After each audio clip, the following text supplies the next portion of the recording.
ఇక ఫుల్లుగా మందు కొట్టి కారు స్టీరింగ్ పట్టిన ఓ యువతి డ్రంక్ అండ్ డ్రైవ్ స్పాట్ లో హల్చల్ చేసింది. హైదరాబాద్ జూబ్లీహిల్స్ రోడ్ నెంబర్ 10 లో ట్రాఫిక్ పోలీసులు డ్రంక్ అండ్ డ్రైవ్ నిర్వహిస్తుండగా బ్రీత్ అనలైజర్ పరీక్షలకు సహకరించకుండా మొండికేసింది. బంజారాహిల్స్ కు చెందిన హరిచందన అనే యువతి మద్యం తాగి కారు నడుపుతున్న పోలీసులకు పట్టుబడింది.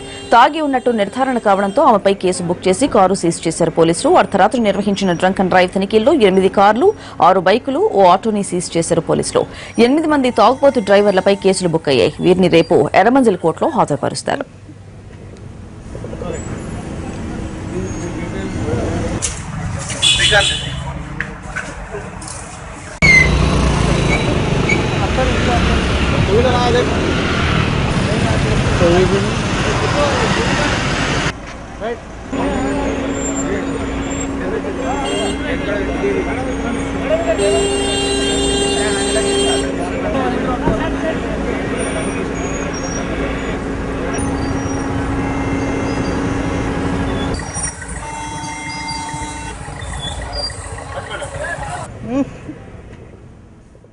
స్పెషల్ డ్రైవ్ డ్రంక్ అండ్ డ్రైవ్లో టోటల్ 15 కేసులు బుక్ అయినాయి.